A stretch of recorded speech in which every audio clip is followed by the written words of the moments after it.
Altar dadi bar.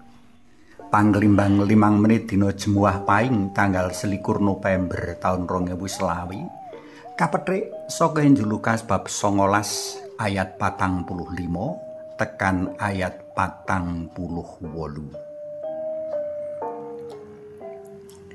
Gereja Santa Ana mapan ana ing kutha Amstelveen, Walanda.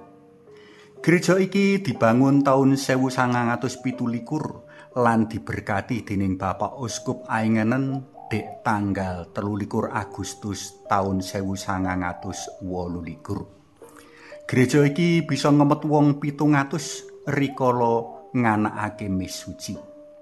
Dek jaman semono, gereja iki dadi punjer kaendahan kutha jer kejaba arsitekture kang indah uga mapan ana papan strategis. Eman, papan pangibadah kang biyen gawe iram sadéngah umat mau saiki dadi sawijining bar. Pahargyane Karisti pungkasan dumadi dek tanggal 8 Mei taun 2011. Sing marakake ati ngenes, bar mau mapan ana altar sawijining papan kang banget kasucikake. Dene kamar bih dadi papan toilet.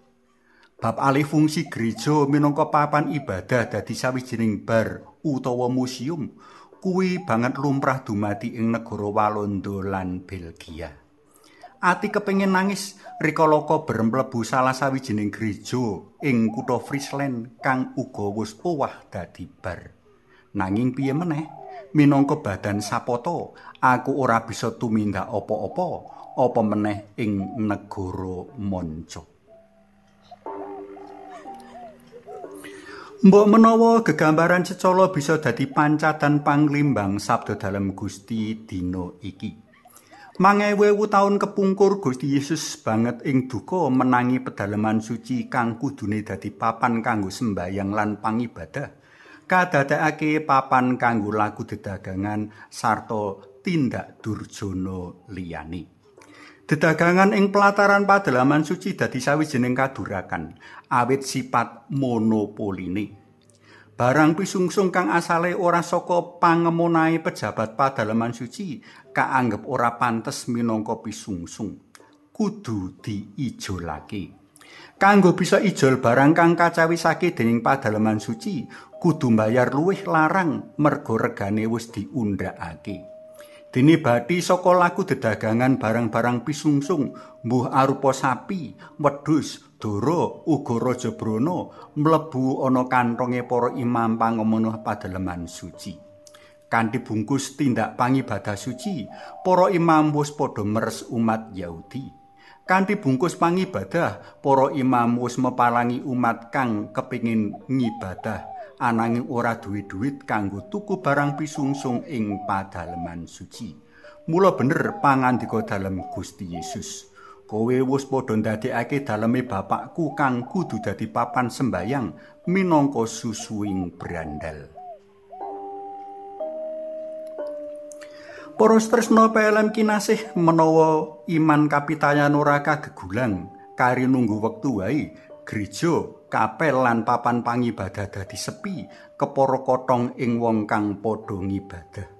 Bisa wae mengko dadi papan maksiat, papan madununge para teroris utawa dadi kandang wedhus.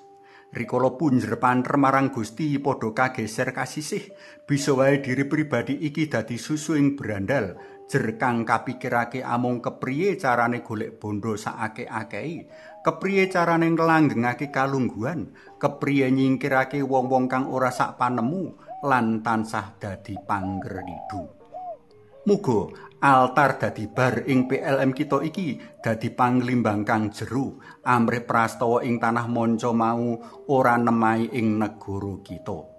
Ngiyatake panggegulang iman kapitayan jroning brayat lan paguyuban, mujudake sarana kang banget prayoga kanggo katindakake.